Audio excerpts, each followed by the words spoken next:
My name's Colin. I live in Bath in the southwest of England. This is my channel, the Ane or Meh channel, and this is another one of my Oscar preview videos for the 2026 ceremony. I said in my last video talking about the best pictures I expected here at the end of July 2025 that this video would be a couple of days coming and it would deal with all the other above the line categories. Well, that's not the case anymore. It's been several days since I recorded that last Best Picture video, and this is actually the second attempt I've had at recording this video. While I was recording my above the line predictions, my light failed. And I thought, okay, I'll try and go on. I mean, I've got another light. It should be okay. It wasn't. It was just so dark. I've had to get myself another light, and a much, much fancier light, because that was the only one that was available. So I'm trying something a little bit different with the lighting setup, and let's see if I like it. Let's see if that continues to be the case. But yes, it's been several days, and yes, I'm running out of July. I mean, this is supposed to be the end of July 2025, and I've only got a few days left before it's actually August.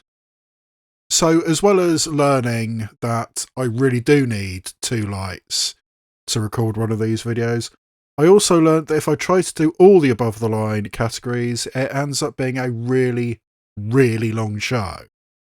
So I'm going to split it into two different shows, and in this particular video I'm only going to be dealing with the acting categories for the 2026 Oscars.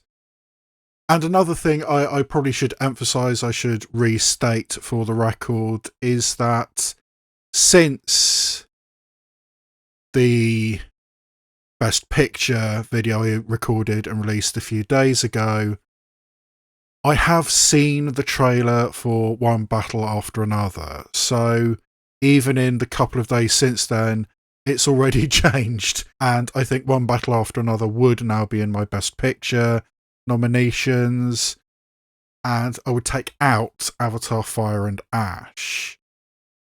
And I was planning on doing that anyway. I was planning on making that statement anyway. And then I actually saw, earlier today actually, the trailer for Avatar Fire and Ash, and I wasn't impressed. I mean, I've said in these videos that I've never been particularly impressed with Avatar. I mean, yes, it was genuinely revolutionary in 1999, but we've moved on. And this kind of big budget, big special effects movie isn't actually that impressive anymore. I mean, yes, the visual effects are really, really good, but we've still seen this kind of film many, many times since then. And I just don't think Avatar Fire and Ash actually looks that good, to be honest.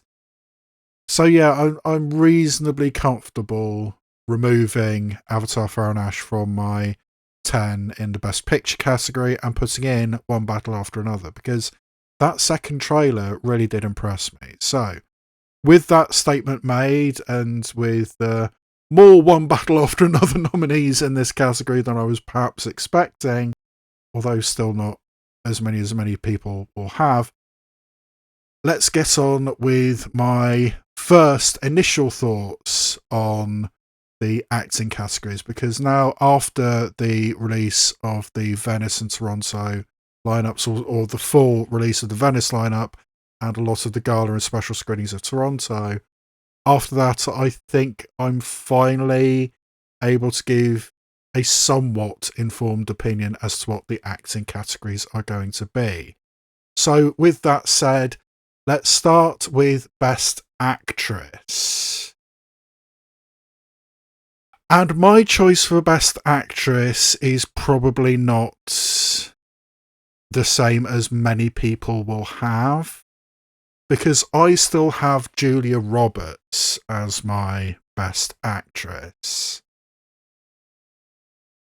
In my first two Best Picture videos, I did have After the Hunt as my winner of Best Picture.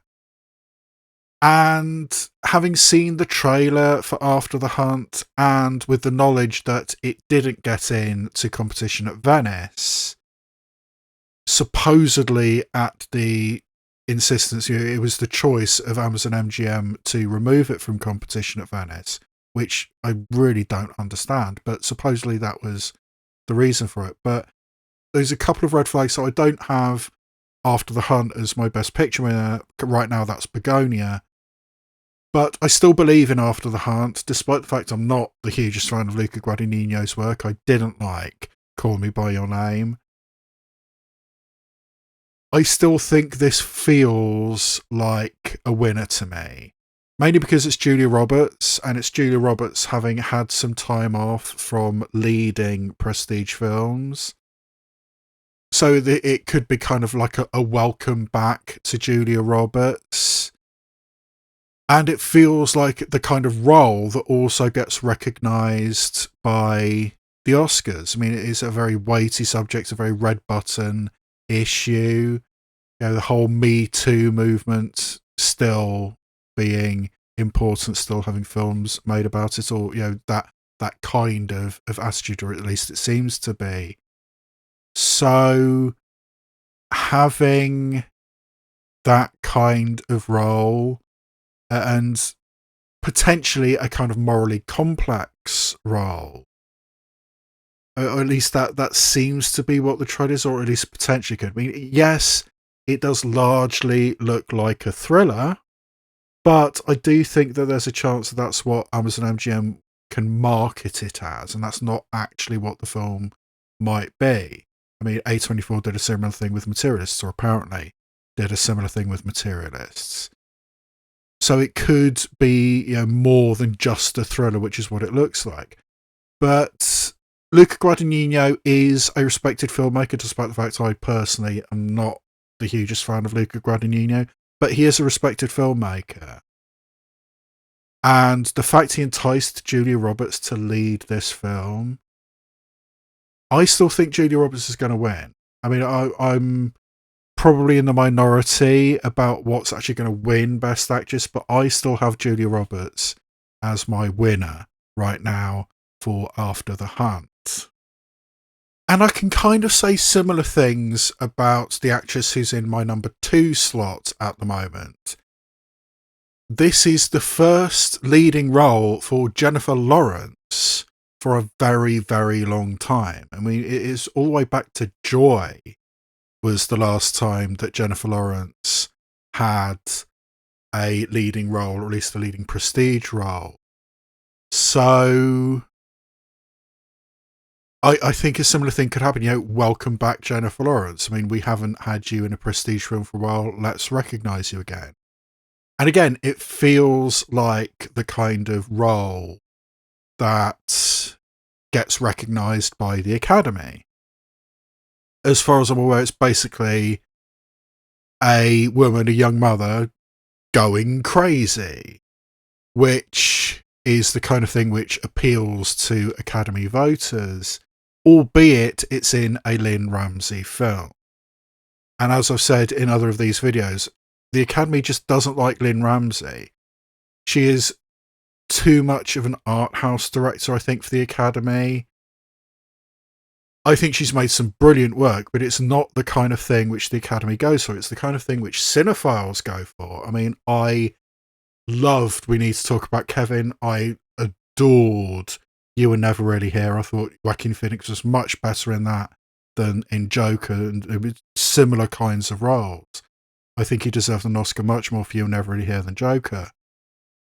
So I'm a fan of Lynn Ramsay. I'm a huge fan of Lynn Ramsay. But she's the kind of director which the Academy just doesn't go for. I mean, her kind of art house, very bleak filmmaking doesn't necessarily appeal to the Oscars. So that could be a black mark against Jennifer Lawrence getting this nomination. But Mubi spent a lot of money acquiring Die My Love. $28 million or something like that, which is a lot for this kind of film. I'd be fascinated to see if Mubi will make that money back. I think what they're banking on is, Jennifer Lawrence is a star. She is a bankable name. So people, there's a Jennifer Lawrence movie out, let's watch the Jennifer Lawrence movie. I think that's what Mubi is banking on. I don't necessarily think that's going to work, because it didn't really work for Darren Aronofsky's Mother. I really, really like Mother, I have to say. I mean, once I realised what Mother was, I thought, oh wow, that is such a clever idea. I really, really loved what Darren Aronofsky was trying to do with Mother. But it barely made any money. And the critics and the audience response to it was very, very mixed. So it was a struggle. And I think it's going to be a similar struggle for Die My Love. I don't think any name actor or actress or performer is enough to make any film successful. I mean, we're just not in that era anymore. The era of the movie star is, I think, over. So just having a particular performer in a film, I just don't think that's enough. And with this kind of bleak, challenging film, which Die My Love seems to be, I don't think just the fact that Jennifer Lawrence is in it is going to be necessarily enough. But because Mubi spent so much money on it, they're going to have to really pile on the publicity. They're going to really have to campaign for Die My Love. And specifically, I think, for Jennifer Lawrence, they're going to have to campaign to try and get her an Oscar.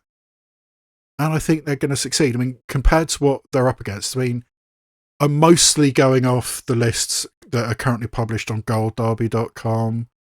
And there's literally half as many potential Best Actress nominees as there are potential Best Actor nominees. I mean, we are still unfortunately in a situation where it's really hard for actresses to get good roles.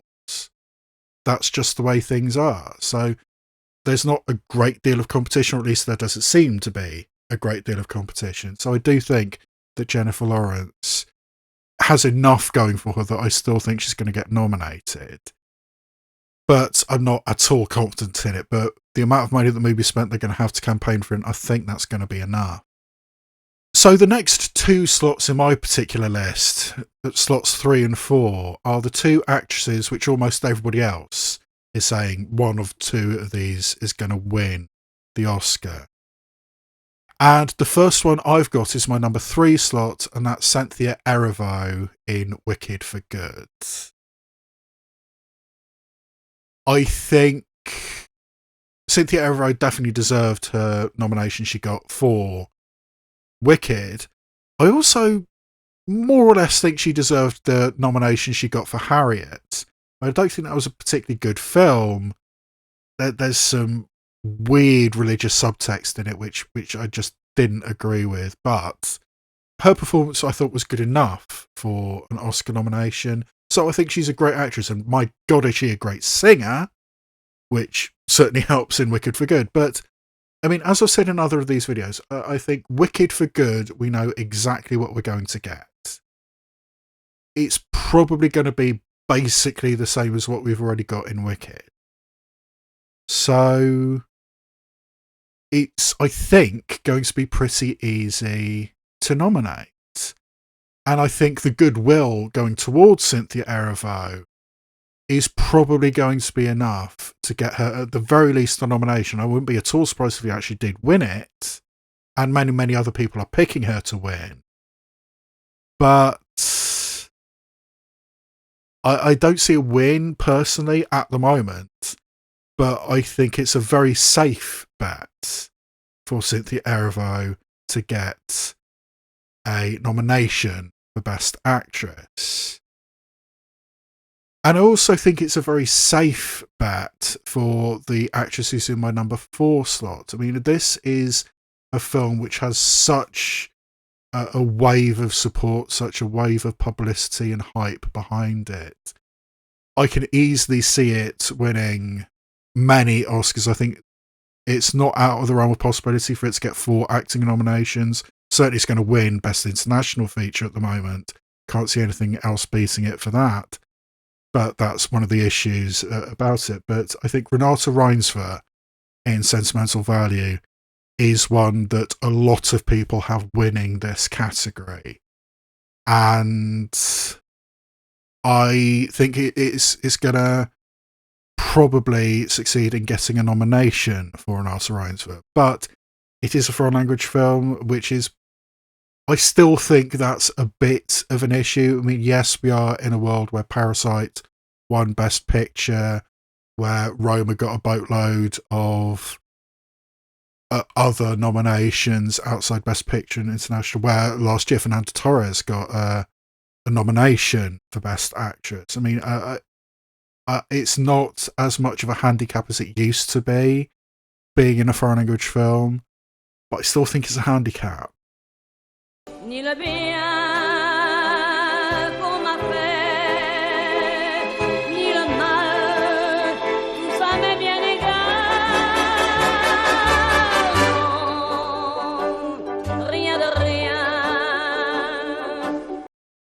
I mean, I am by nature a pessimist, and I will believe it when I see it, that a film like this, a film in Norwegian, is actually going to win a boatload of Oscars. I mean, despite the fact I'm actually going to be talking about a win, I fully expect Sentimental Value to get, so more than one win in acting nominations, in acting categories. I'm not so sure. And I mean, I liked Renata Reinsve in The Worst Person in the World. I mean, as I've said in previous videos, I liked Worst Person in the World. I didn't love it. So I am a fan of Joachim Trier. I am a fan of Renata Reinsve, who's also very good in the strange film A Different Man. That was odd, but interesting and good. So yeah, I mean, she's a good actress, and I think it's a safe bet for a nomination for Renata Reinsve for Sentimental Value. I personally don't have her as a winner, despite the fact I think that there's a lot of people out there who do think Renata Reinsve is going to win this category. And the final nominee in my personal list at the moment is one I'm feeling a little bit less confident about than I was a few days ago. And that's Jessie Buckley in Hamnet. Now, there was whispers out there, there was buzz online about some test screenings for this film Hamnet, where people were essentially complaining that it was a bleak, depressing film, which is just Jessie Buckley crying for 90 minutes. Which is fully what I expected Hamnet to be. I mean, it's a story about Shakespeare's wife dealing with the death of their son and an absent husband, because Shakespeare, as played by Paul Mescal, is off in London while she's dealing with the death of their child in Stratford. So, yeah, I mean, I fully expected it to be Jessie Buckley crying for 90 minutes. But from this early buzz from these test screenings, apparently that's all this film is. And there's really not too much else to it. Or at least that's what the buzz is. So, I still think that's probably enough to get Jessie Buckley a nomination. I mean, I think she's a fantastic actress. I mean, yes, in things like was it The Lost Daughter or The Missing Daughter, the Maggie Gyllenhaal film from a few years ago. And I first saw her in an independent British film set on Jersey called Beast, about a real life serial killer on the island of Jersey. And Jessie Buckley was sort of like the woman who survived. And I thought well, I saw that film, and the main thing I took out of it was, who the fuck's that girl? She's brilliant. And it has proved to be the case. I mean, she's just a fantastic actress. So I think I still have Jessie Buckley as a nominee for Best Actress. I mean, as I said, right now the list is pretty limited. So right now I have her as a nominee, but I'm less confident in this than I was a few days ago. But still enough to have her in my 5. And just outside my 5 is a performance that eventually could very, very easily be in my nominees for Best Actress. But right now, it's still very unclear whether Emma Stone in Begonia is going to be put forward as a leading actress or a supporting actress. We still don't know. I mean, yes, when the little publicity still from the Venice Film Festival was released, Emma Stone was the first name on the cast list, but she is a multiple Oscar winner. She's probably still the best known cast member. I mean, Jesse Plemons is a fantastic actor and an Oscar nominee himself, but Emma Stone is the big name, so I'm not at all surprised that she is number 1 on the cast list. But is she the lead? I mean, Jesse Plemons clearly is going to be in the leading performer category, judging by the trailer, and I'll be talking about him very soon. But Emma Stone, is she lead? Is she supporting? We still don't know. So until we have clear indications one way or the other, she is in the leading category because that's where Cole Dobby has her at the moment. But right now she's on the outside looking in. But once it is confirmed one way or the other, I fully expect her to be in the nominations for either one, whichever one she ends up being in. I mean, she shaved her head, and that is probably going to be enough to get her an Oscar nomination because narrative matters. So, yeah, right now Emma Stone is on the outside looking in, but I think when it's confirmed one way or the other, she will be a nominee in whichever category. And the next person I want to talk about on my Best Actress list is Tessa Thompson in Hedda.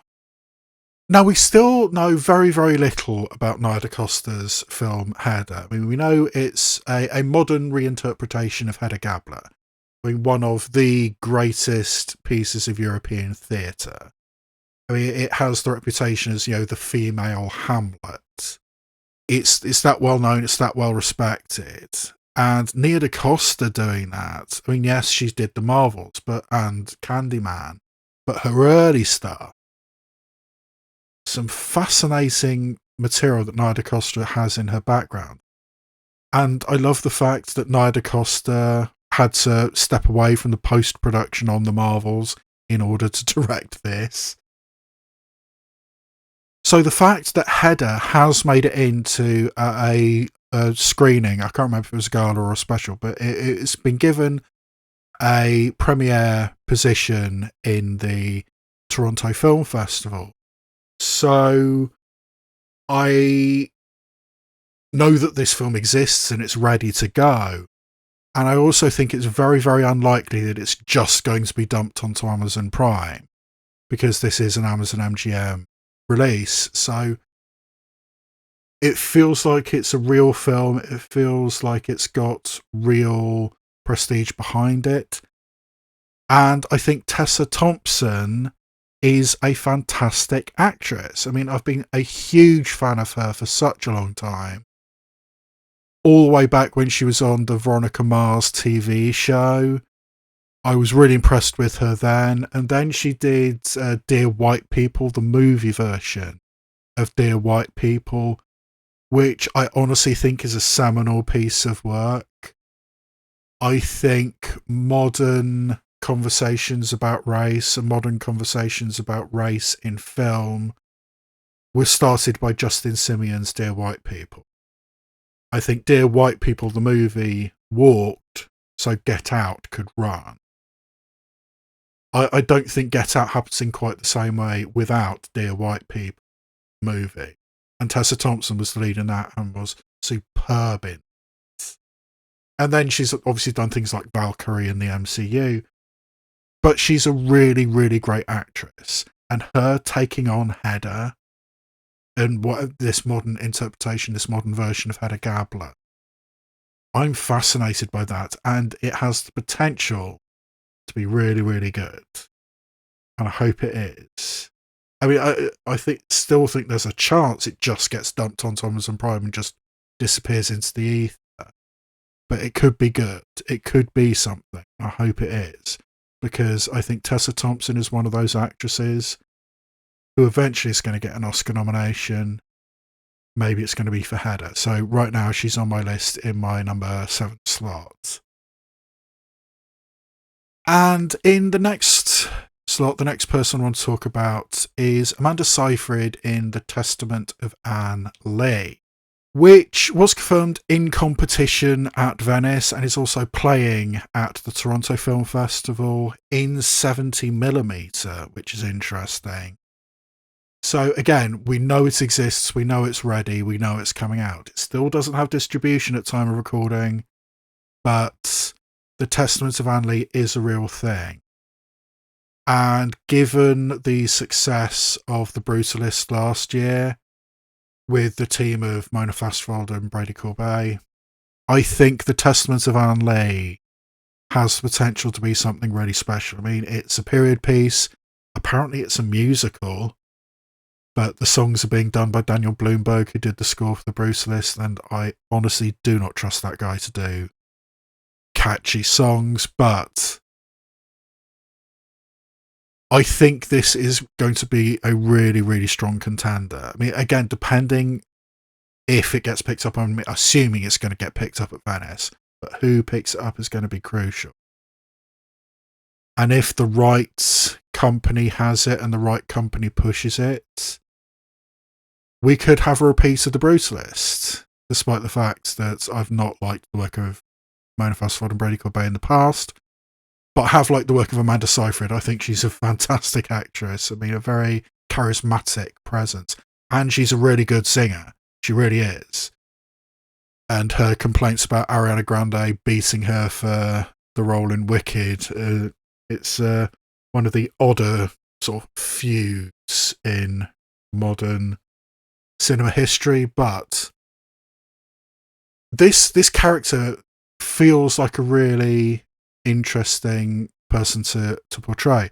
Anne Lee, the head of the Shaker movement, who is proclaimed as the living Jesus by her followers and had a utopian society, a Christian community, I think in New England or upstate New York, somewhere around there, based around song and dance and using song and dance as a conduit to worship, which I think is fascinating. I mean, it could be a really, really fascinating piece of work. And I think Amanda Seyfried is kind of the right person for this. I think she, as I said, has that presence, has that charisma which you need for this sort of like religious leader. And she has the vocal chops. So, yeah, this could really, really be something. But again, I have really not liked Mona Fastvold's work in the past, so we're going to have to see how the film, The Testament of Anne Lee, works. But I do think that Amanda Seyfried is a very good shout for a Best Actress nomination, but at the moment she's on the outside looking in. And it's a similar situation for the next slot on my list, and that's Sydney Sweeney in the film Christie. And it's interesting, I mean, until this film showed up on the lineup to Toronto, I think it was. Did it get into Venice? I don't remember. No, it was Toronto. And until it showed up on the lineup to Toronto, we didn't know if it was ready. We didn't know if it was actually coming out. We didn't even have a proper title. I mean, for the longest time, it was on everybody's list as the untitled Christy Martin biopic. And all we'd seen of it was that one Instagram post that Sydney Sweeney posted with her looking buff and having the big 80s hairspray hair and, you know, showing her muscles, which was odd. And now we've got an actual, a proper still from the film in the Toronto publicity. So, yes, it's a biopic of Christy Martin, one of the first really, really famous female boxers.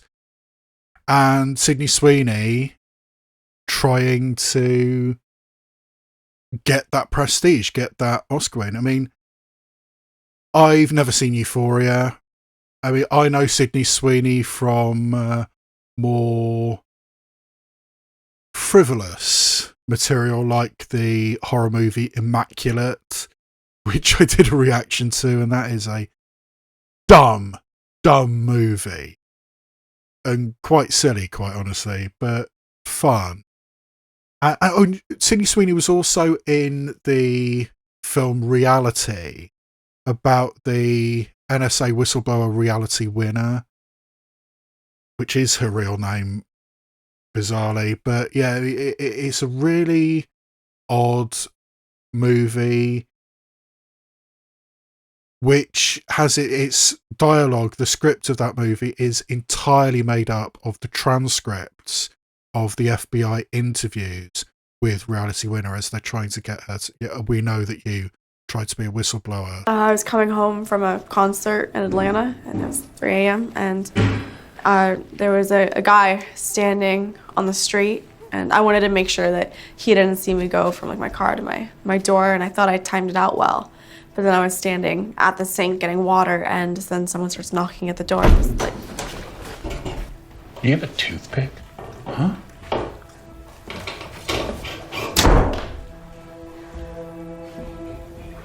It's 3 a.m. and my keys and my phone were by the door because that's where I dropped them as I had to pee. So very glad to have a Glock 9 in the back. Oh, yeah.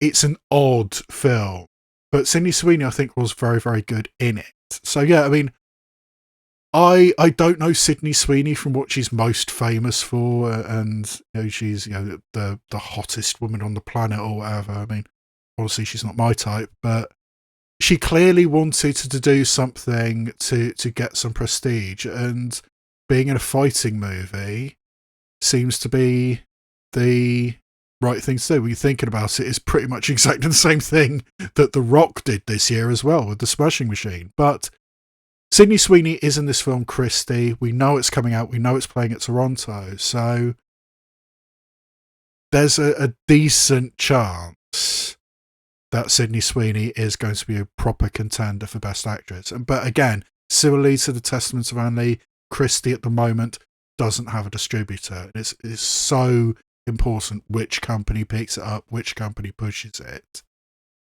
But we shall have to see. But for right now, Sydney Sweeney is on the list, and it does feel like Christy, the film, is going to be a thing. I mean, David Michôd is a decent enough director. I mean, Animal Kingdom was great. I didn't look. What was that the Rover? I think it was the post-apocalyptic one he did, which I wasn't a fan of. But yeah, I mean, he's a decent enough director. So yeah, David Michôd doing a Christy boxing biopic with Sydney Sweeney looking buff. Why not? It looks like a contender, so it's on my list. And the final actress on my list of contenders for Best Actress is one who I think is in the unfortunate position that she's been overtaken.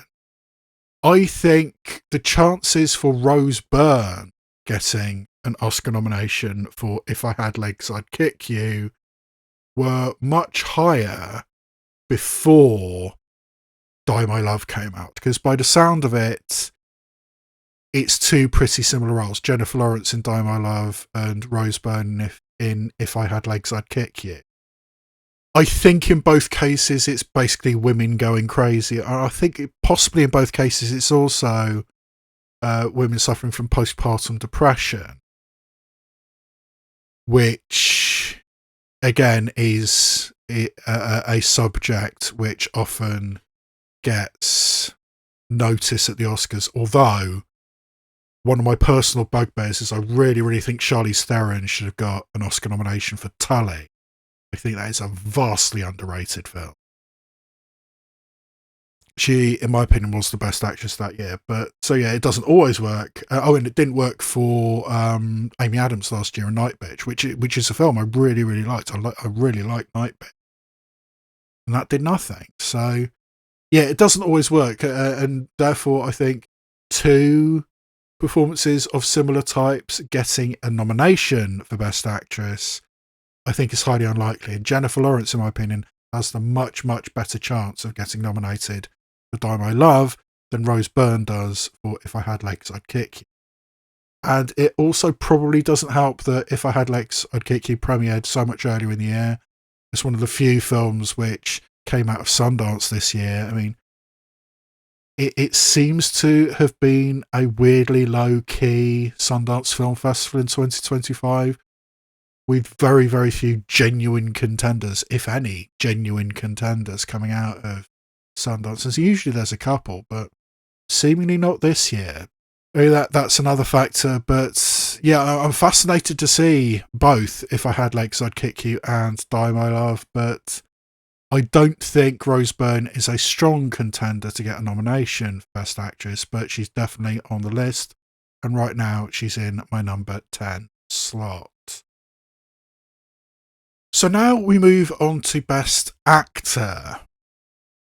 And similarly to Best Actress, my current number one, my current pick for who is going to win this category is one that I don't think is shared by very many people, because I believe that Jesse Plemons in Begonia is going to win Best Actor.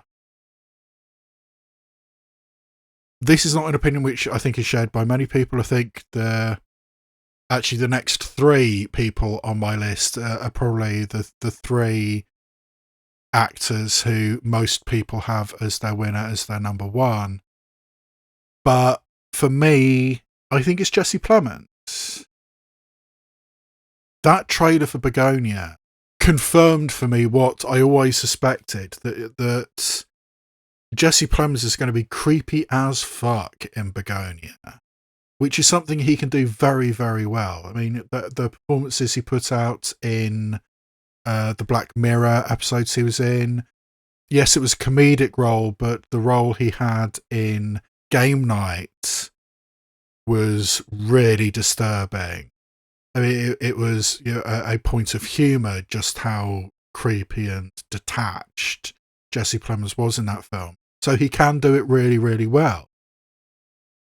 But equally, he can do the gentle, kind, goofy stuff as well. I mean, the first time I saw Jesse Plemons was in the TV version of Friday Night Lights, where he was the geeky, quiet, somewhat silly best friend of the main character, or one of the main characters. And it was just, oh yeah, that's the best friend character, the side character. And then he showed up on Fargo, the TV version of Fargo. It was like, oh, this guy's actually really, really good. And I believe that's where he met Kirsten Dunst, who he then married and has worked with frequently, including to an Oscar nomination for The Power of the Dog.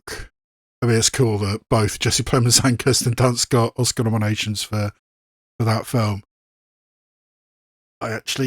I'm not sure Jesse Plemons deserved that Oscar nomination, but he got it, and he's a great actor. And the trailer for Begonia really highlights what I think Jesse Plemons can do and what he's so good at.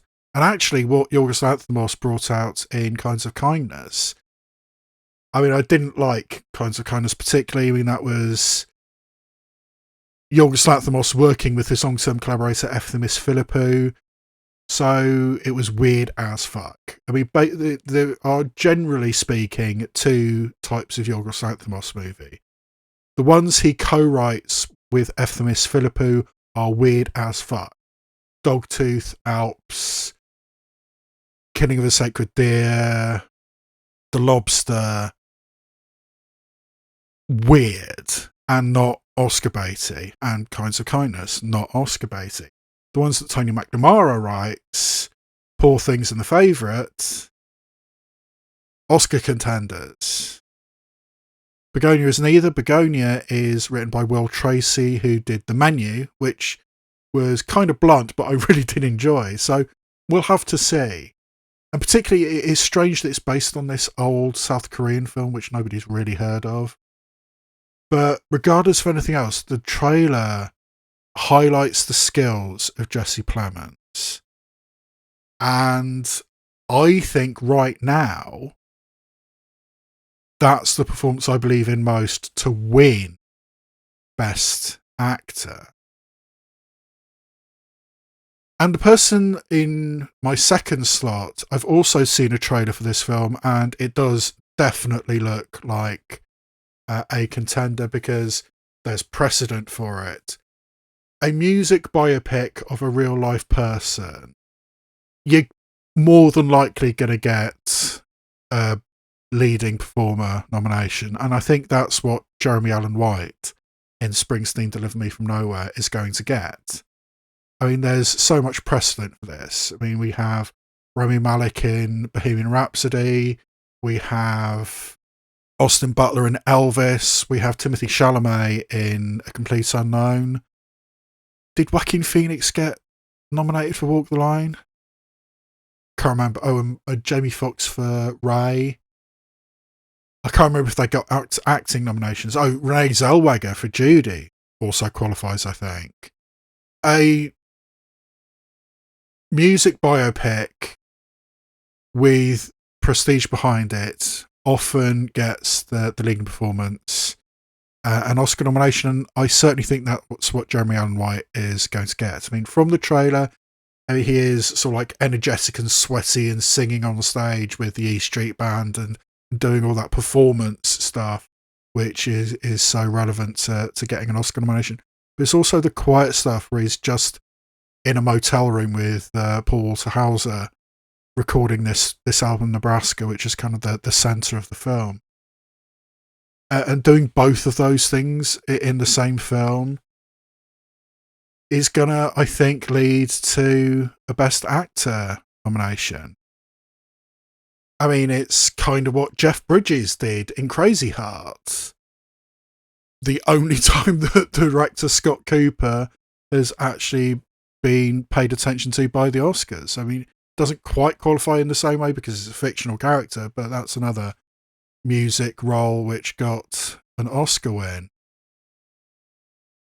So, yeah, Scott Cooper is actually a director I kind of admire. I mean, his film Hostiles, so like a very bleak Western, which is good, but it has a particular aspect which I really struggle with. But I mean, it's a complicated film because there's a subplot involving the violation of a woman, which I don't think is handled very well. But other than that, it's got some really fascinating things to say. And that one he did with Johnny Depp as the gangster, was it Black Mass or something? Or I can't remember. But yeah, Scott Cooper's a decent enough director, but he doesn't often get noticed by the Oscars.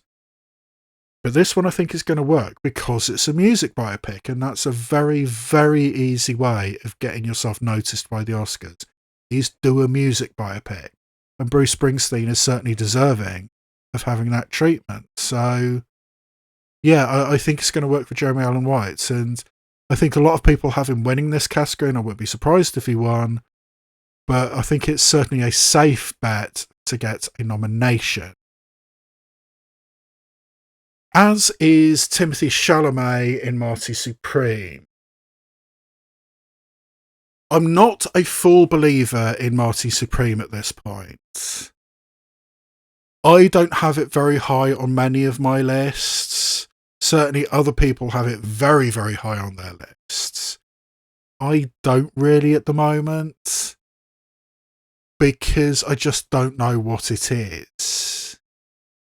I mean, people are talking about Wolf of Wall Street and Catch Me If You Can, and making a film about a con man ping pong player.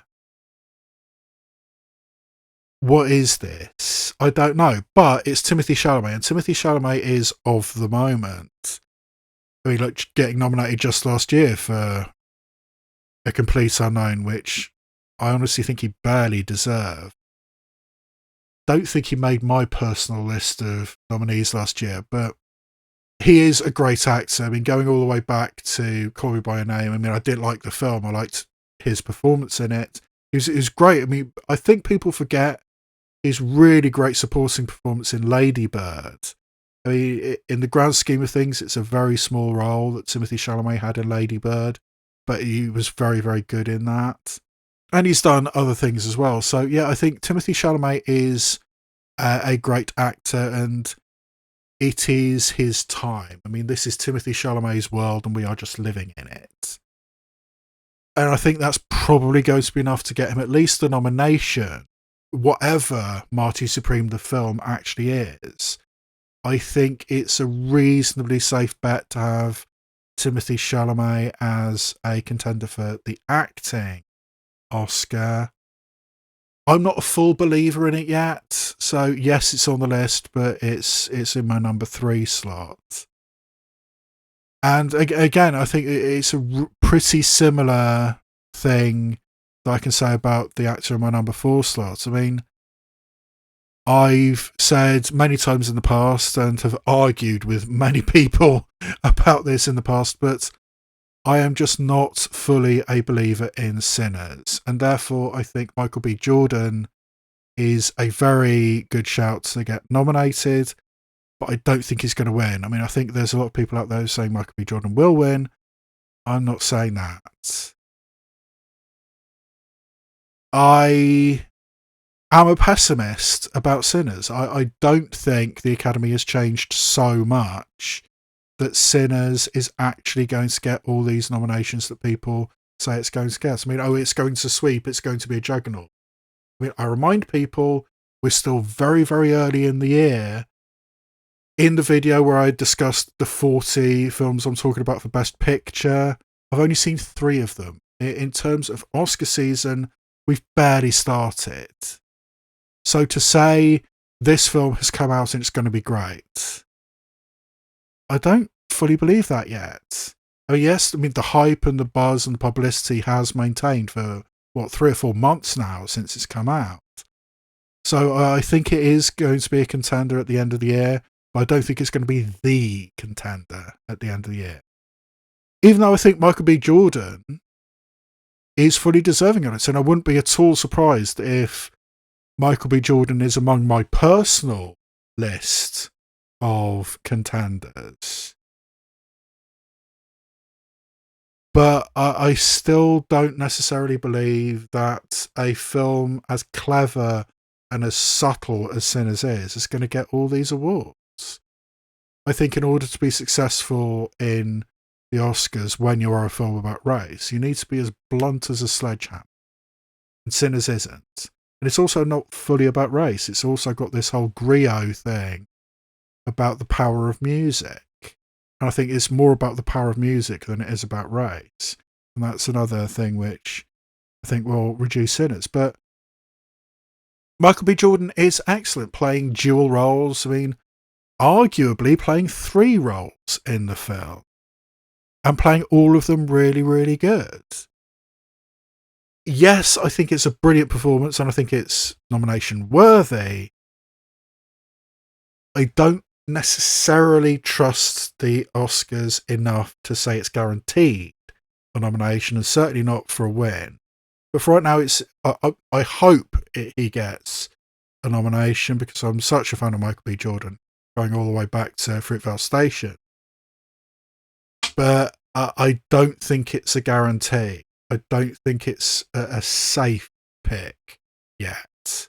But it's still in my list. It's still one of my nominees at the moment.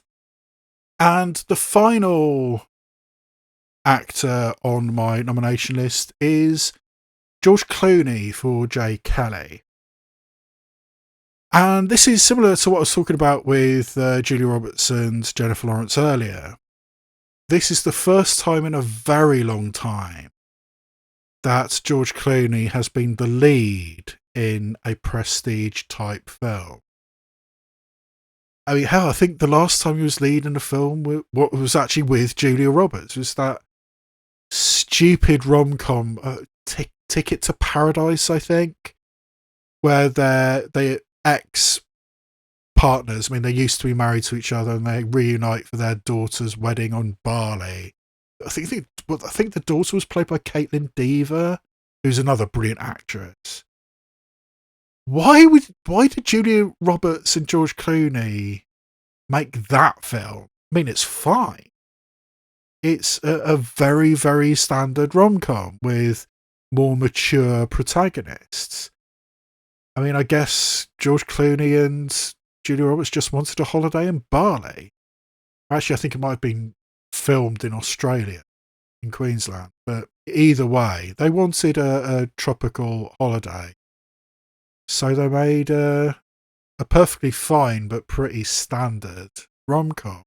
But anyway, George Clooney hasn't been a leading man for quite some time. And now he's working with Noah Baumbach, which potentially could be a thing. I mean, Noah Baumbach, yes, he had a weird misstep with White Noise, but Marriage Story was an awards nomination juggernaut. I mean, it didn't win a lot. I mean, obviously Laura Dern won.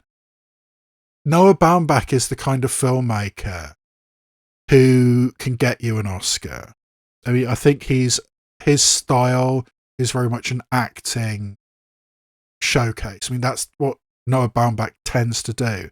And an acting showcase for both George Clooney and Adam Sandler as a supporting actor, I think this could actually be something quite special. Or it certainly has the potential to be something quite special. And I do think it's going to be Netflix's primary push for what they've got. I mean, they've got a lot of films on their slate, but I think J. Kelly is going to be the push. I think, therefore, George Clooney is going to be a major contender for the Best Actor category, and he's currently on my list as my number 5. The first of my contenders, the first of the list that's just outside my nominees that I'm going to talk about is one that honestly kind of surprises me. I never thought I would be saying that Dwayne Johnson had any chance whatsoever of getting a nomination for Best Actor. But it certainly seems that The Smashing Machine has that potential. Now, this is a film I didn't really believe in at all, because it just looked like a sports biopic, an MMA biopic, and just that.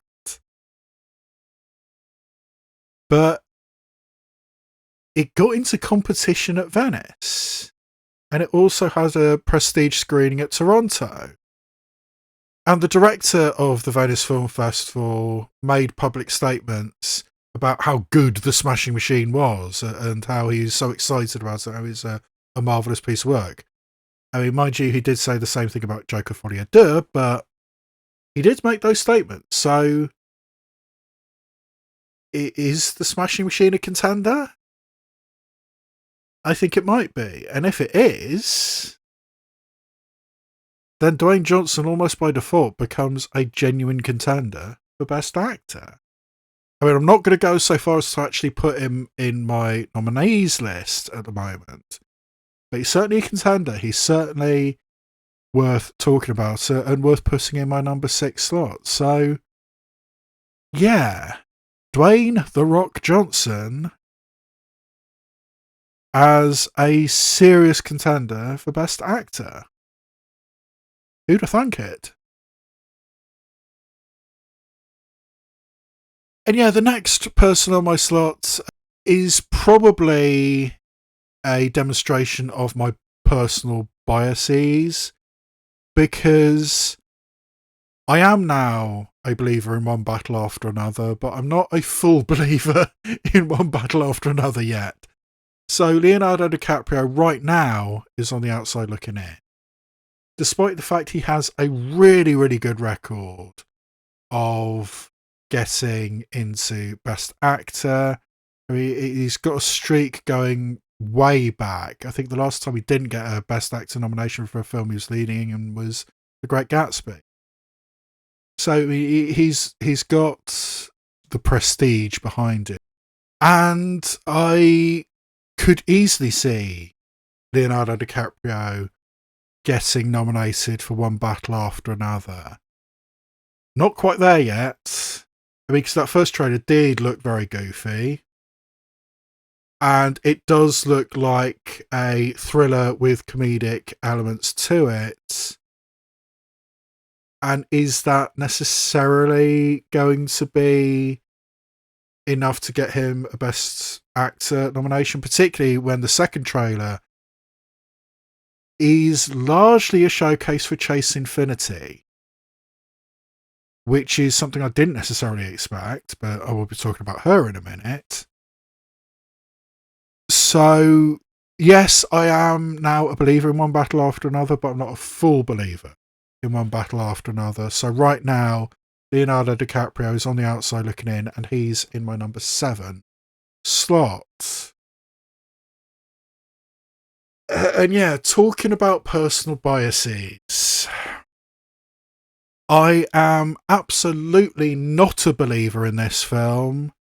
I'm not necessarily a believer in this performance, but there's not a great deal else that I believe in, or certainly not believe in enough to list it as a contender. So almost by default, I do have Brendan Fraser in Rental Family as one of my contenders for Best Actor. And, I mean, just as I have not been a believer in One Battle After Another until now, I am still not a believer in Rental Family. I think that Rental Family is going to be a nice film. I think it's going to be a crowd-pleasing film, maybe even a heartwarming film. It doesn't feel like a contender to me. I mean, yes, Hikari's, the director Hikari, her first film, 37 Seconds, I actually really liked. It had issues with the end a bit, but I did really like that film. And it was that. It was heartwarming, it was sentimental, it was all those kinds of things. So I think she can do that kind of thing.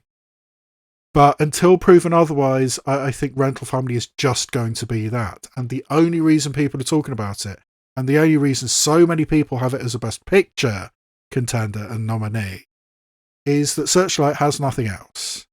This seems to be the film that Searchlight are going to push this year.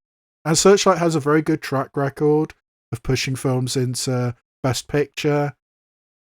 I just don't see it being successful with Rental Family. I do not believe in this film, but there's very, very little else left that I do believe in. So I think Brendan Fraser almost becomes a contender on this list by default. I don't believe in Rental Family at the moment. I don't really believe in Brendan Fraser, but it ends up on the list because I basically have nothing else. The last 2 actors I have on my contenders list, I was really, really struggling. I mean, there's nothing that I strongly believe in. There's nothing that I even slightly believe in left. But I wouldn't wanted to put out a list of 10. So the bottom 2 performers on this list are, I guess they're contenders. I mean, they're the least worst options for what's on the bottom of my top 10. And yeah, on my number 9 slot, we have Wagnamura for The Secret Agent,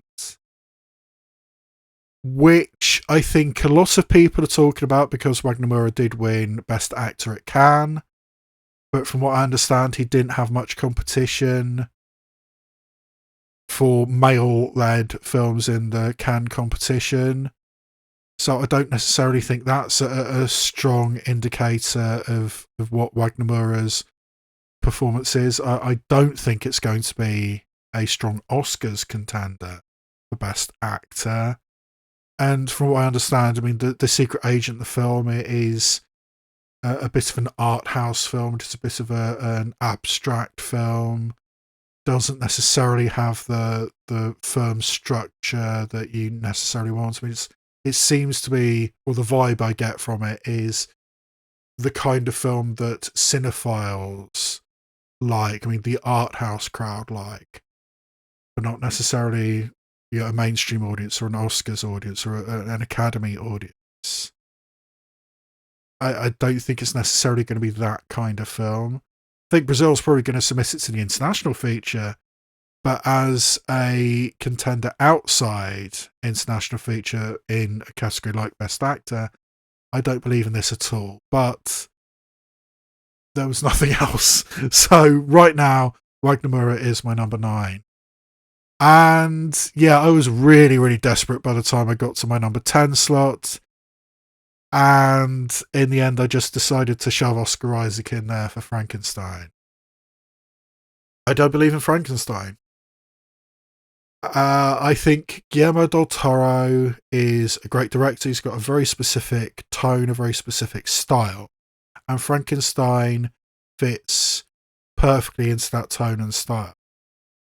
But, a horror movie getting into the Oscars, getting into Best Picture, is already a struggle. And this year we've already got Sinners.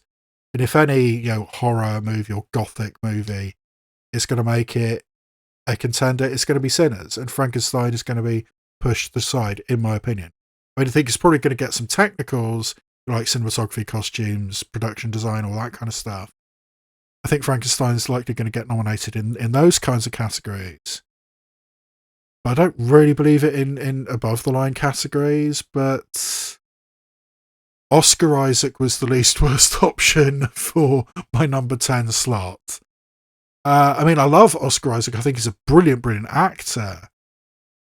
And I think he's going to do really, really good as Victor Frankenstein or Frankenstein.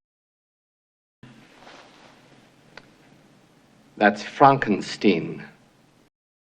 I don't see him as a genuine contender, but he's on the list because of lack of anything else. So, congratulations, Oscar Isaac. You're number 10 on my list, even though I don't believe in you at all. Moving on to supporting actress.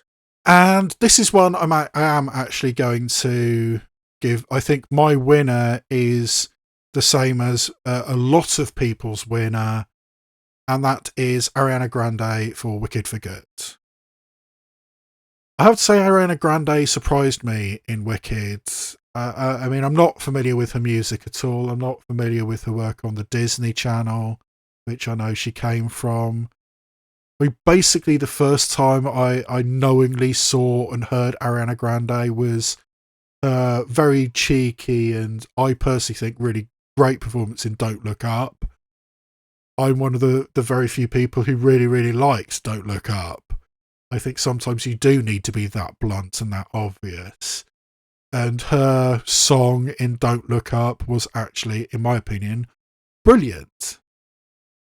What he's really trying to say is get your head out of your ass. Listen to the goddamn qualified scientists. We really fucked it up this time. So that was basically the first time I saw Ariana Grande. But her performance in Wicked I thought was great. I thought the attitude she has. I mean, the ever so gradual development of her character, having by the end seemingly a genuine friendship with Elphaba, with Cynthia Erivo. It worked. I think it worked extraordinarily well. And I think we're going to get more of the same in Wicked for Good. I mean, as I've said previously, I think until proven otherwise, I'm treating Wicked for Good as just Wicked again, which it's probably going to be. It's designed to be. It was filmed at the same time. It's two halves of the same stage production. I just assume, and I hope, that Wicked for Good is actually going to be of the same quality and have the same high quality performances as the first one did, and therefore I think Ariana Grande is going to be a very strong contender for Best Supporting Actress, and right now I actually think she's going to win. The second person on my list is a little bit more risky, I think, but again, now I've seen a trailer for After the Hunt, I do think that Ayo Edebiri has a very, very strong chance of winning, or at least getting nominated for Best Supporting Actress. I mean, there are pros and cons to this. I mean, the pros are the trailer, her performance looks really, really good in the trailer. Cons, from what I hear, she's not actually in the film very much. I mean, there are people out there who've read the script and they say that character basically disappears for the middle of the movie. She's in at the beginning, she's at the end, and then she's not in the middle. So it could be one of those performances which is a very minor, very secondary character with one great speech. I mean, that kind of performance does occasionally get you supporting actor performances or actress performances and nominations. Things like Michelle Williams in Manchester by the Sea, America Ferrera in Barbie, Laura Dern in Marriage Story. Those kinds of nominations do happen, and in general I'm not actually a fan of that kind of performance, getting nominated or winning in Laura Dern's case, but it feels like that could be the type of role that we have. I mean, I'm not a fan of that. I've never seen The Bear, which is, you know, what most people know Ayo Edebiri from. I mean, I'm much more familiar with her comedic roles. I mean, I absolutely love her in the film Bottoms, which is so over the top, so wild and crazy, but she's great in it. I think her comedic chops are second to none. And you know what? I'm going to play a clip from Bottoms at this point, and pay attention to Rachel Sennett in this particular clip, desperately not trying to corpse when Ayo Edebiri is talking to her. That's the only hope for me. No! It's man Mathieu, man. And because he's gay and fearless, he's probably going to fuck me without protection. Then I'm going to get pregnant. We're going to have to join a church. He'll be the gay pastor. My whole life's fucked! And yeah, sure, his sermons are good, but everybody knows he's fruity. Everybody knows he's fucking fruity! By the way, our son Hezekiah hates us because he knows we're both closeted, but we try to make it work for him, but he's not happy. And yeah, guess what? The deacon's fucking the evangelist, man! He's fucking the evangelist! I don't want to live like that. Will you come and visit us on Sundays? Please, will you come and visit us on Sunday? So yeah, that's what I'm mostly familiar with Ayo Edebiri from.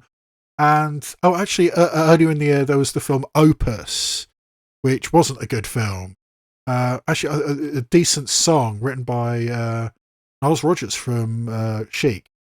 So the song's pretty good, the film's not good, but Ayo Edebiri's performance in Opus was good. So yeah, I'm a big, big fan of Ayo Edebiri, and as I've said previously, I'm still a believer in the film After the Hunt.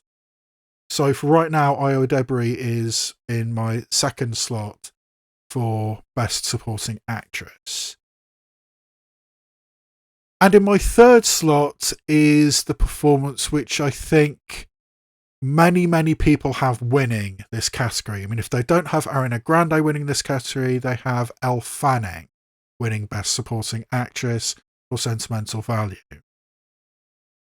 Now, from what I understand, I mean, there's 2 great supporting actress performances in this, and I'll be talking about the other one in a minute. I mean, as I said, I think Sentimental Value, by the sounds of it, has serious potential for 4 acting nominations in this year's Oscars for a Norwegian film, even though Elle Fanning is an American actress, and that's why she's in my nominations rather than the Norwegian actress Inge Ibsdottir Lillias, who is just on the outside at the moment.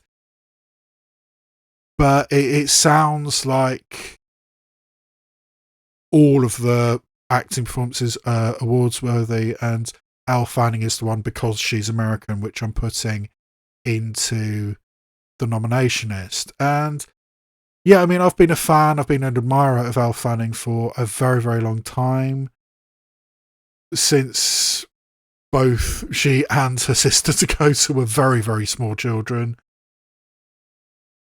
Elle Fanning being directed by Joachim Trier seems like a bit of a strange one, but it does feel like the kind of performance and the kind of film which is potentially going to get her an Oscar nomination. And right now I think it's a safe bet to have basically anything from Sentimental Value getting a nomination.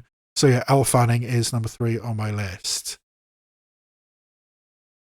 And yeah, my number 4 slot is probably a very risky one. But it is getting to be one of those things, which eventually is going to have to be rectified, that Glenn Close doesn't have an Oscar. She's one of those performers who's been nominated so many times, and deservedly been nominated so many times, and then just never won. It would be weird if she did win for Wake Up Dead Man, but there's a lot of people out there predicting this. I mean, we know so little about Wake Up Dead Man other than, you know, it's Benoit Blanc, it's Ryan Johnson. We've seen very little footage from it. The last thing we had was a date announcement for Wake Up Dead Man, which is mostly taken up by Josh O'Connor playing a vicar or a priest. Given the title and given the very little footage we've seen, I think that Josh O'Connor is coming back from the dead and killing somebody, supposedly. That looks like what it is, which, fun. As all the Knives Out films are, fun. And is that enough to get Glenn Close an Oscar nomination? Maybe. Because it could be that kind of situation like Meryl Streep has had for so many years, where if you're in a film, if Meryl Streep is in a film, she's just going to get nominated. And it could be that. And yes, the same phenomena I'll be talking about in a minute. But it could be a situation where enough people saying, for Christ's sake, we need to give Glenn Close an Oscar, that they just nominate her, even if it is for what seems to be a pretty frivolous movie in Wake Up Dead Man. So right now, she's in the list. I honestly don't feel very strongly about this, but it is kind of fun to put Glenn Close on the list. And yeah, the last person on my list, I mean, was a last minute addition. After I saw the trailer for One Battle After Another, I just had to put Chase Infinity in the list for Best Supporting Actress because, as I said a little earlier, she's the focus of that trailer, and that makes it feel like she might be the focus of the film. I mean, yes, she's a very new actress. I think this is her film debut, or close to her film debut. She has no name, she has no profile at all, but she looks really good in that trailer. And over much more high profile names like Tiana Taylor and Regina Hall, I think it's Chase Infinity who's got the meatiest role. The fact that we barely seen Tiana Taylor and Regina Hall in the trailers for One Battle After Another and we have seen a lot of Chase Infinity, she seems like the push, and she seems like good. I mean, how much can you tell from a trailer? But from the trailer, it does look like Chase Infinity is good. So, yeah, bit of a long shot, but for me, Chase Infinity is going to be the name from one battle after another, which is going to get a nomination for Best Supporting Actress. And with that last-minute surge by Chase Infinity into the nomination list, something had to, by default, fall out. And that ended up being Inga Ibsdottir Liljas from Sentimental Value. Now, it happens a surprising amount of times that two supporting performances in the same film get nominated in the same category. Both Brendan Gleeson and Barry Keogh from The Banshees of Inisherin, Stephanie Hsu and Jamie Lee Curtis from Everything Everywhere All at Once. It does happen a fair amount. So I think it's entirely within the realm of possibility that both supporting actresses from Sentimental Value get into the nomination list. I mean, as I said, I think 4 acting nominations from that film is a distinct possibility. But Inga Ibsdottir Liljas is a Norwegian actress, and even in Norway, she doesn't seem to have a great amount of profile. She certainly doesn't have profile in Hollywood. So I think people, if they're going to vote for one or the other, they're probably going to vote for Elle Fanning. We're going to have to see how much screen time there are comparatively between the two. I mean, it could be that Elle Fanning is also one of those very small role, one big speech performances. Could be that. And Inga Ibsdottir Liljas might be on the outside looking in. And on my current list, she is as well. But I'm fully ready to be proved wrong, and I'm fully ready to maybe push her up in the future, and maybe have both Elle Fanning and Inga Ibsdottir Liljas in the supporting actress nominations. But right now, she is at number 6. And at number 7, we have Laura Dern in J. Kelly. And as I've just mentioned, Laura Dern does have a supporting actress win in Marriage Story, a Noah Baumbach film, for a performance which is very, very background but has one killer speech. I mean, a really, really great speech, but it's one speech. And that's basically what she got the Oscar for. And working again with Noah Baumbach in J. Kelly, could the same thing happen again? Could lightning strike twice? I think there's enough people out there, there's enough people who believe that to be a possibility, that right now Laura Dern deserves a place on this list of 10. I mean, I still don't know enough about the film, J. Kelly. I mean, I don't even really know what it's about. I just know it's Noah Baumbach, and that's enough for me. So, with more information, maybe with a trailer, which we still don't have for J. Kelly at time of recording, maybe Laura Dern is going to be something. And right now, she is on the list, but we're going to have to see.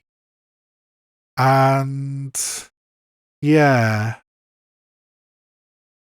I can see it happening, but it'll be interesting to see if I think it would deserve to happen once I actually see the film. We shall see, but right now, Laura Dern is on the list. And yeah, next is actually a somewhat similar situation to Jennifer Lawrence with what I was talking about earlier, in the fact that Lionsgate paid so much money for Kiss of the Spider-Woman. I think they're going to have to launch a serious campaign for Jennifer Lopez to get an Oscar nomination for Best Supporting Actress, which I think would be a stretch. I mean, having seen the trailer for Kiss of the Spider-Woman, it doesn't feel like the kind of performance that would get a nomination because, I mean, basically from the trailer and from what I've heard from people who've actually seen the film, because unlike a lot of these films, it's actually premiered already. I think it was at Sundance or certainly one of the early year film festivals. But people have seen Kiss of the Spider Woman. And what they say about Kiss of the Spider Woman is that Jennifer Lopez is singing and dancing all the time. She doesn't have spoken dialogue at all in the film. And it feels like a strange thing. These two men in a South American prison in the 80s during a dictatorship, one a political prisoner, one gay, and telling each other stories and fantasizing about this, fabulous story, this fabulous woman, Jennifer Lopez. Feels strange and honestly, it feels like a strange thing to make a musical out of, but you can make a musical out of basically anything nowadays, and they do. It feels like a strange film to be made. I mean, Bill Condon, the director, can do this kind of thing in his sleep. I mean, he's the guy behind Dreamgirls, amongst other things. Won Oscar. Well, I think he won an Oscar for Gods and Monsters. Certainly nominated. He can do this stuff. And it looks interesting, and it does look fabulous. Is that enough to get Jennifer Lopez an Oscar nomination? Maybe not.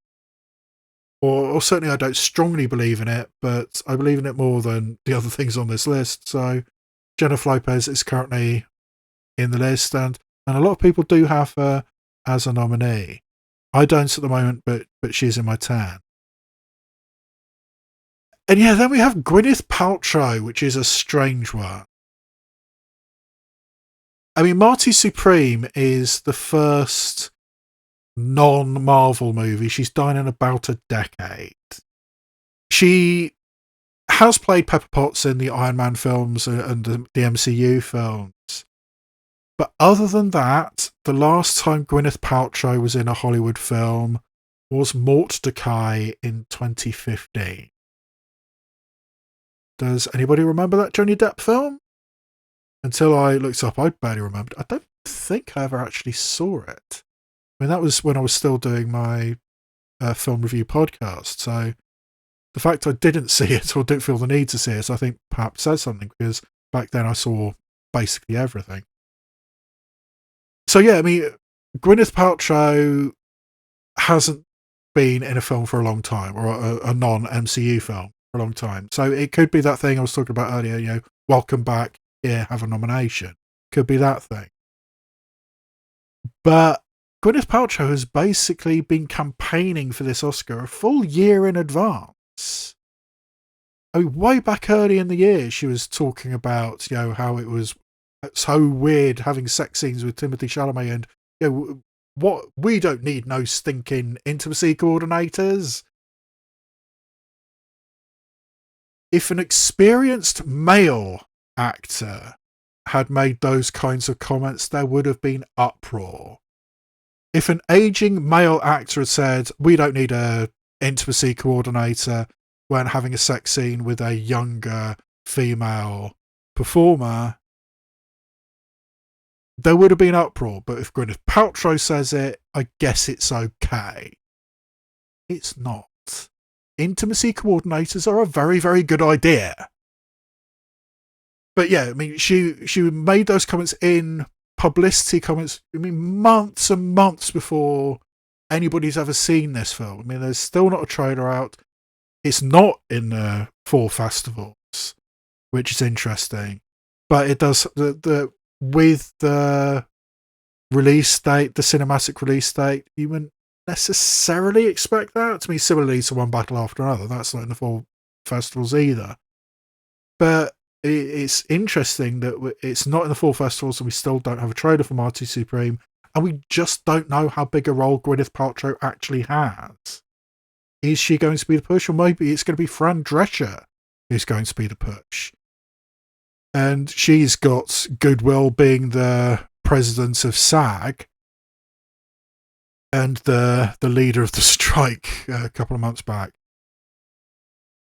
Although I think Sean Astin is going to be going for president of SAG, which is interesting. But yeah, I mean, maybe it's going to be Fran Drescher who's going to be the more obvious choice for supporting actress. We just don't know. But the fact that Gwyneth Paltrow essentially has been campaigning for a full year in advance, giving those kinds of interviews, maybe she actually just wants an Oscar before she goes back to her goop. Gwyneth Paltrow has had such a weird career.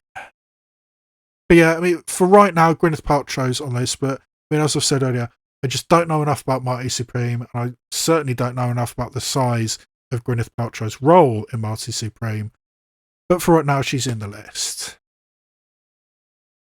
And then we come to my number 10 slot.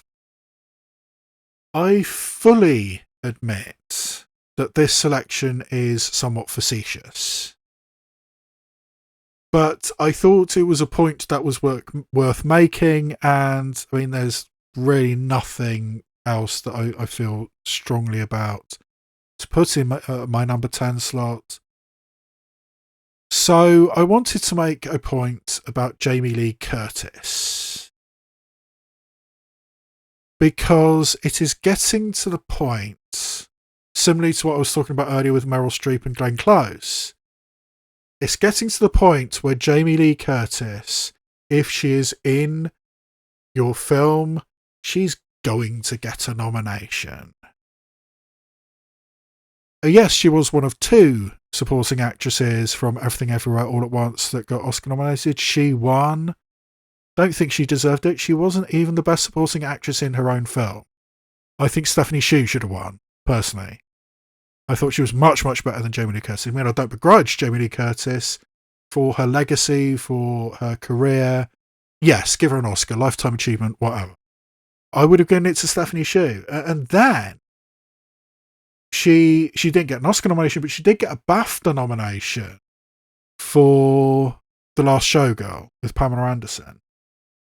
Now, I actually believe that Pamela Anderson had a really, really strong shout to be in Best Actress for The Last Showgirl. I thought she was actually really, really good in The Last Showgirl. And I'm fascinated. I mean, Pamela Anderson has a film coming out somewhat soon. It didn't make it into the full festival, so I don't think it's ready yet. But there's a film called Rosebush Pruning with Pamela Anderson in it, which sounds fascinating. Directed by Karim Ainuz, who's a mixed director, but yeah, that sounds fascinating. And I genuinely believe Pamela Anderson was awards worthy in The Last Showgirl.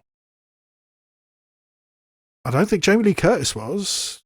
That is such a random BAFTA nomination for supporting actress for Jamie Lee Curtis in The Last Showgirl. So yeah, it's getting to the point where if Jamie Lee Curtis is in your film, she's going to get an Oscar nomination. So the fact she's in this film, Ella McKay, she's probably going to get a supporting actress nomination. I mean, we basically know nothing about Ella McKay. We don't know what the tone is. We don't know what the vibe is. It could be just a fluffy comedy. It could be a dramedy. It could be, woman making it in the workplace kind of thing. It could be sort of like really harsh and gritty and dark. But James L. Brooks doesn't make those kinds of films in general, so it's probably not going to be that. But for right now, we just don't know. We don't know what Ella McKay is going to be. But Jamie Lee Curtis is in it, so right now, she's in my list as a Best Supporting Actress, because that just happened.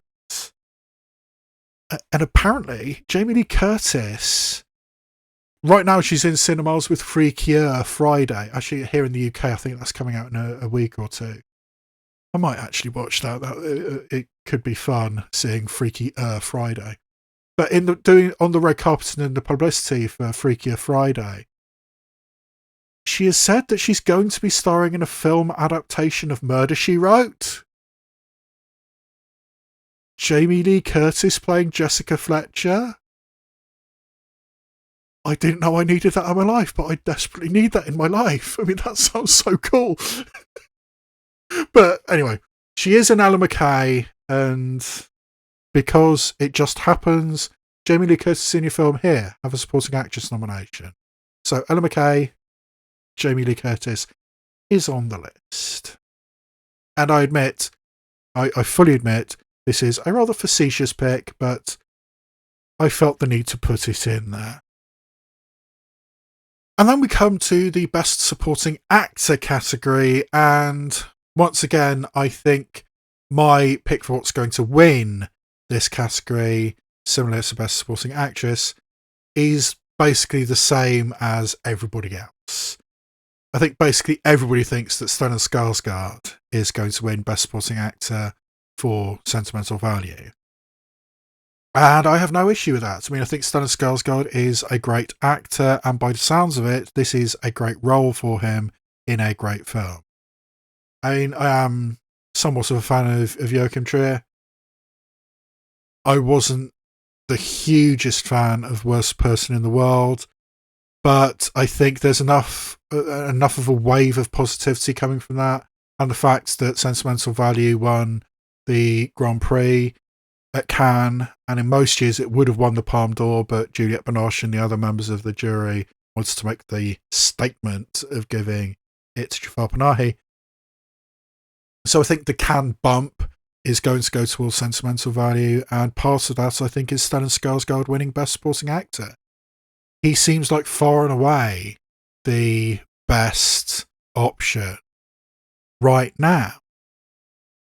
It's a very chalk selection, but sometimes you've got to go that. You can't always go for the wild and crazy, for the fringe, for the long shots. But sometimes you do go for the long shots. And my number 2 slot is one that is a definite long shot. It's definitely not even on a lot of people's radar, let alone being in the list of nominees, but I think there's potential here, and it just baffles me that not enough people are talking about Russell Crowe in Nuremberg. In my Best Picture video, which I've just released a few days ago, I played that clip of Kate Winslet saying, a film about the Holocaust gets you an Oscar nomination or an Oscar win. And I think that could be the case with Russell Crowe. I mean, Russell Crowe playing Hermann Goering at the Nuremberg trials. You can just see that, can't you? I mean, and the publicity still I showed in the Best Picture video. It could be that kind of performance, that kind of grandstanding, maybe even scenery chewing performance that can get you noticed and can get you awards. And playing a Nazi doesn't hurt. I think this is a long shot. I can easily see this just being nothing, just being the kind of film that is just a blip. Gets released, I mean, it gets the Grey Pound, gets the seniors into the cinema. They watch it, they enjoy it, they leave, they forget about it. It could just be that, like One Life, the Anthony Hopkins film from last year. Could be that kind of thing. That could be what Nuremberg is. But it could be a contender. And even if it is the kind of performance which is just a blip and it's gone, I think people should at least be paying attention to Nuremberg, and particularly be paying attention to Russell Crowe as Hermann Goering. So for me, I'm jumping on this bandwagon early, and I hope I'm right. I mean, I was wrong with Eddington and Sound of Falling in my first Best Picture video, but I hope I'm right with this. I hope this does end up actually being something, because I think there's potential there for Russell Crowe to be a genuine contender. And just in case he is, he's currently in my list. And yeah, it's a swing for the fences. It's a definite long shot, but Russell Crowe in Nuremberg is my number 2 at the moment. And another long shot in a different way is my number 3 slot, which is Miles Caton in Sinners. I think most people are going to go for the other supporting actor performance in Sinners in Delroy Lindo. And there is precedent for this. I mean, when there are 2 supporting performances in the same film, if they don't both get nominated, the one that does get nominated tends to be the older actor, the more experienced actor, the actor with more profile. This happens repeatedly. I mean, both supporting actors and supporting actress for Kenneth Branagh's Belfast demonstrated this. Ciarán Hinds over Jamie Dornan, I think that was the wrong call. And it was certainly the wrong call for Judi Dench over Katrina Balfe. I mean, Dame Judi Dench is one of England's greatest living actors. I firmly believe that. But in that particular film, there was just nothing there. Katrina Balfe was so much better in Belfast than Judi Dench was. And yet it was Judi Dench who got the Oscar nomination. That annoys me to this day. I mean, I really think Katrina Balfe was robbed that year. And I mean, there's another example as well. I mean, Judd Hirsch getting an Oscar nomination for The Fabelmans over Paul Dano. Judd Hirsch is barely in that film. I mean, yes, to a certain degree, it's a minor role with one great speech, but the speech that Judd Hirsch gives in The Fabelmans isn't actually that great, in my opinion. I love Judd Hirsch. I don't think he deserved that Oscar nomination. I'm not sure Paul Dano did either, but he deserved it more than Judd Hirsch did. So yeah, when in doubt, the tiebreaker goes to the older, more experienced actor. And therefore, precedent would say that Delroy Lindo, if either of them is going to get nominated, and if it's only going to be one, if either of them gets nominated, it's probably going to be Delroy Lindo. But Miles Caton has much, much more screen time than Delroy Lindo. Far too often, Delroy Lindo is the comic relief in Sinners. And the scene, the pivotal scene in Sinners, what I think is going to be the greatest scene of 2025. I'll be astonished if the I Lied to You scene in Sinners is not the best scene in cinema in 2025. That's all about Miles Caton. And when he's singing, when he is acting, when he has dialogue, when he is emoting, when he's scared out of his mind, Miles Caton pulls everything off so well. And yes, I mean, not only is he younger than Delroy Lindo, he's very, very inexperienced. This is his first acting gig. He's a musician. He started out as a musician, and it was as a musician that he was cast in this film. But in my opinion, he's so much better than Delroy Lindo in Sinners, and if either of the Sinners actors is going to get nominated, I think it's going to be Miles Caton, or I hope it's going to be Miles Caton, and he's in my list. And then in my number 4 slot, we have Adam Sandler in J. Kelly. It's been pretty clear for a while that, as well as doing what we know Adam Sandler for, being the broad, goofy, juvenile comedian that Adam Sandler often is. I mean, just last week or 2 weeks ago on Netflix, we had Happy Gilmore 2 released. I just, in general, I don't like Adam Sandler's films. With one or two exceptions, I kind of like The Waterboy, but the broad Adam Sandler comedies just don't do it for me. But it's been clear for a few years now that Adam Sandler wants an Oscar. I mean, very much like The Rock earlier, he wants an Oscar. He tried it with the Meyerowitz stories, another Baumbach film. Maybe should have got it for Punch Drunk Love, but I think both he and Paul Thomas Anderson were still too young in their career for that. I think that Spaceman last year, his Netflix film, was a desperate attempt to get an Oscar nomination, and that didn't work at all. And obviously we have Hidden Gems as well, which I've stated many times in these videos. I did not like Hidden Gems, and I didn't like Adam Sandler's performance in Hidden Gems. I think he gets let off the hook far, far too easily, and that tension and that anxiety that is that film and through its entire runtime, I didn't need that in my life. So yeah, I didn't like Hidden Gems, but that was clearly Adam Sandler trying to get Oscar nominated. And I think the same thing is true in Jay Kelly.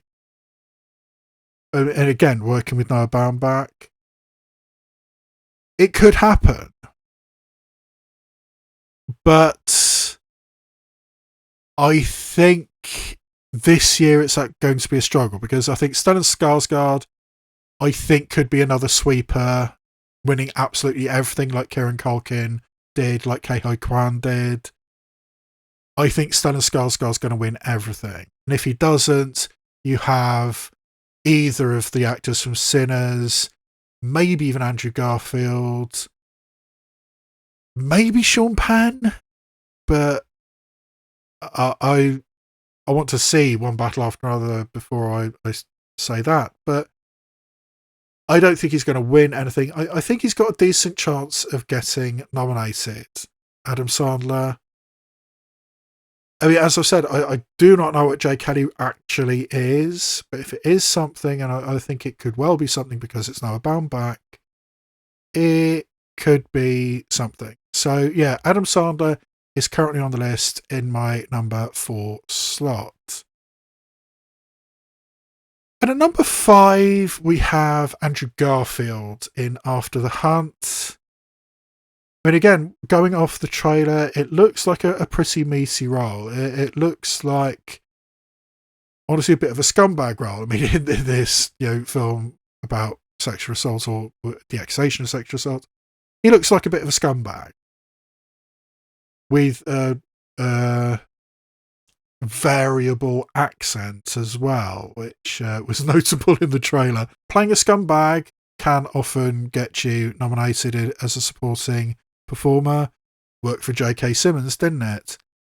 And yeah, different kind of scumbag that Andrew Garfield seems to be playing in After the Hunt, but he does look like the kind of performance that the Academy pays attention to. So yeah, I think Andrew Garfield is my last slot. I do believe he is a very, very strong contender for the Oscar nomination for Best Supporting Actor. And the first of my contenders is Delroy Lindo in Sinners, who I've talked a bit about already. Yes, there is precedent, and I think it would say that the older, more experienced actor Delroy Lindo would get in over Miles Caton.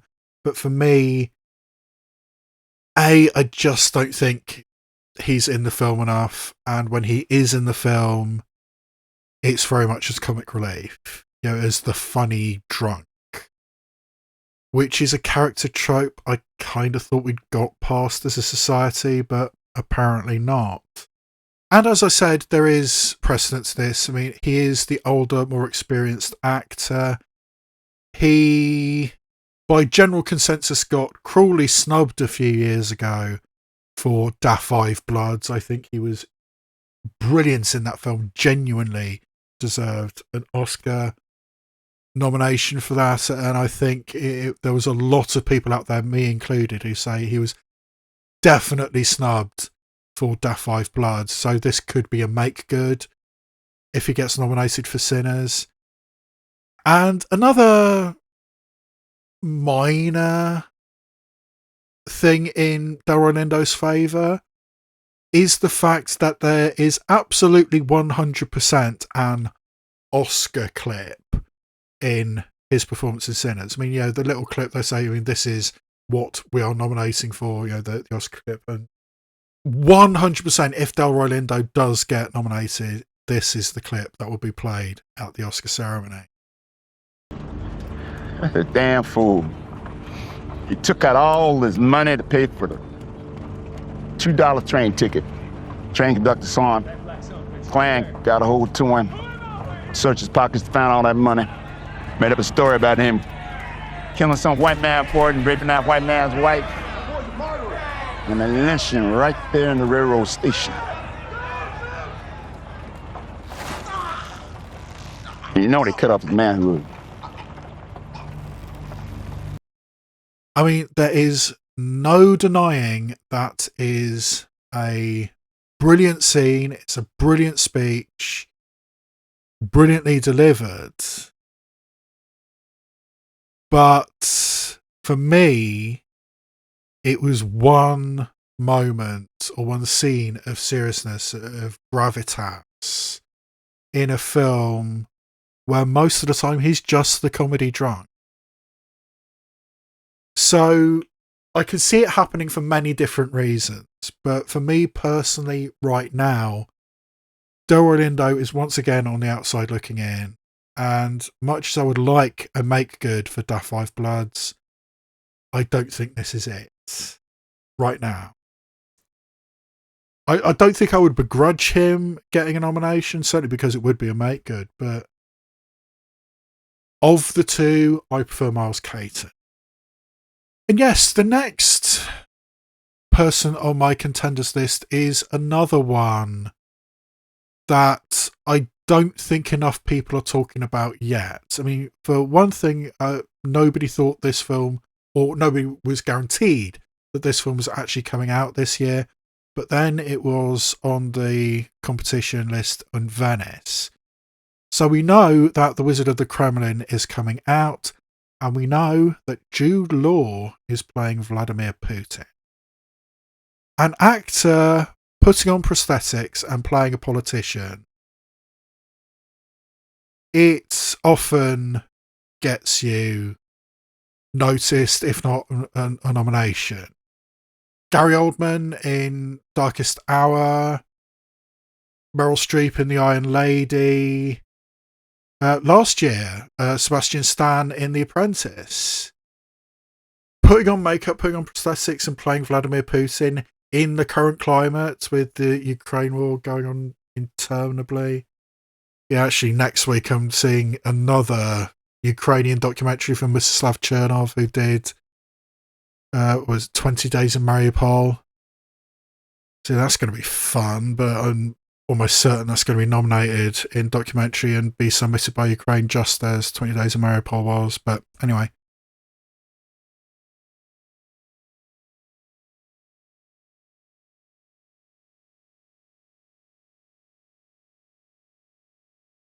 The Ukraine war continues going on, and an anti-Vladimir Putin film is potentially going to be something to take note of, because in global terms, or certainly in American terms, the conflict in Ukraine is less complicated than the conflict in Gaza, despite the fact thousands are dying of starvation, and seemingly the IDF is regularly opening fire on unarmed, unthreatening civilians. So, yay Israel!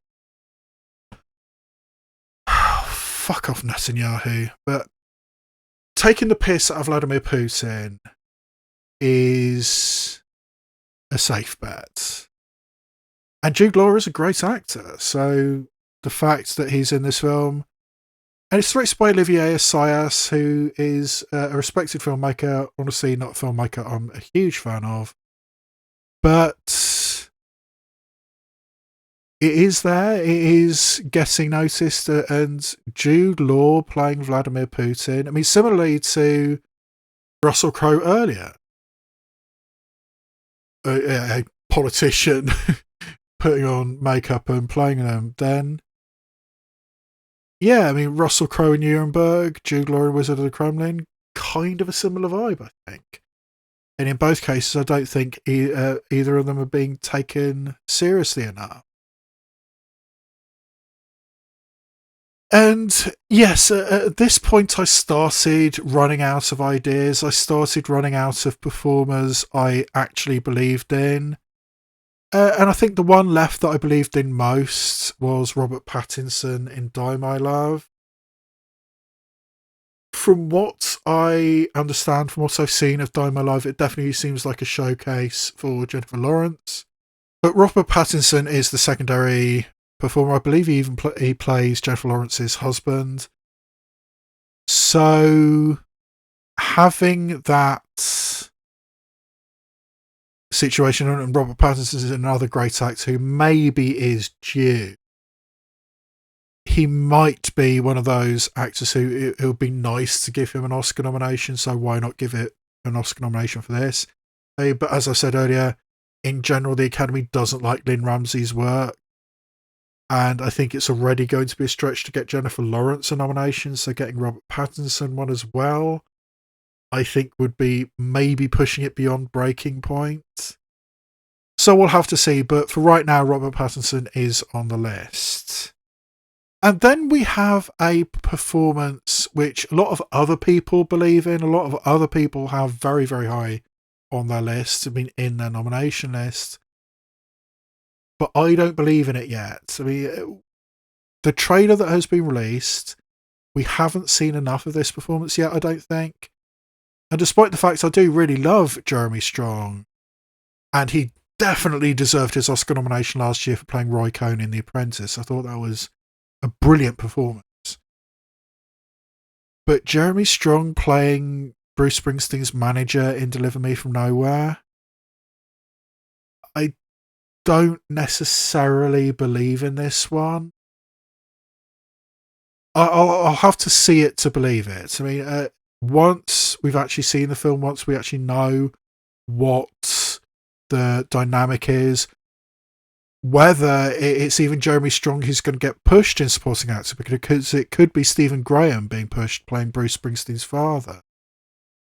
We're going to have to see which one is the better and safer bet. But I mean, from precedent, because Jeremy Strong was nominated last year and deservedly was nominated last year, I think people are saying, oh, the same is going to happen this year. It's going to be in Deliver Me From Nowhere. I don't buy it yet. Gonna have to see, but I mean, I think Jeremy Strong is a great actor and he's perfectly capable of getting an awards-worthy performance out of this film, of this role. But for right now, I don't really believe in it. So Jeremy Strong is in at my number 9 slot.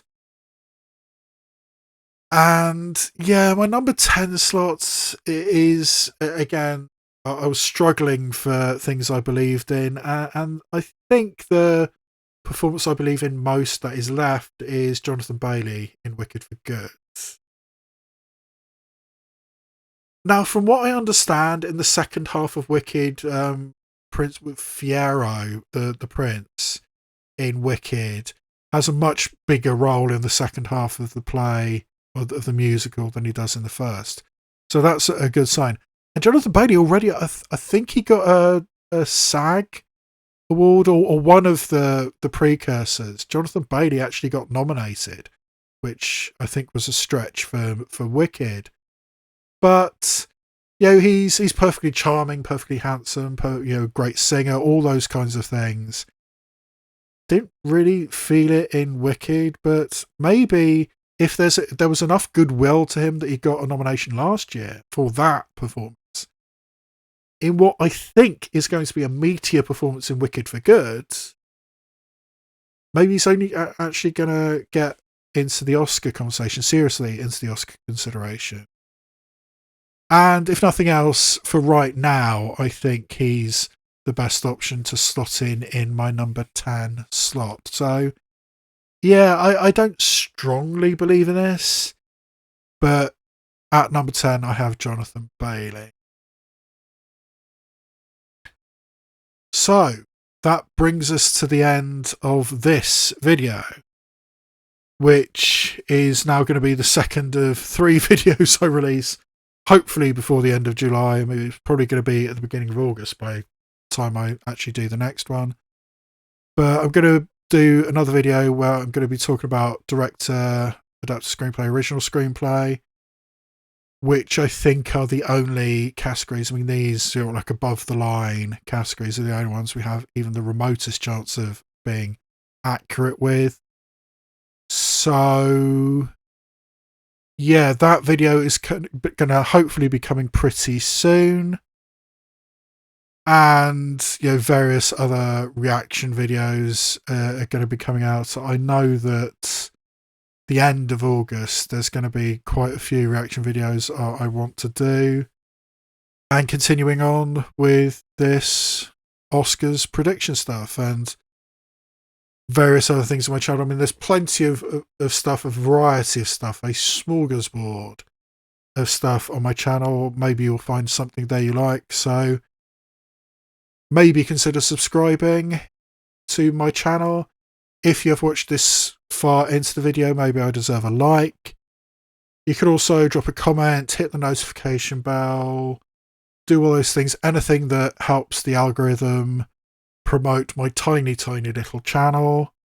Every little helps, as they say. And yes, the next video is probably going to be my other above the line categories in the 2026 Oscars predictions. But until then, I think that is where I leave you. And all that remains for me to say is this has been a presentation of the Yay, Nay or Meh channel, and I will see you next time where I shine a light on TV and cinema, both obvious and obscure.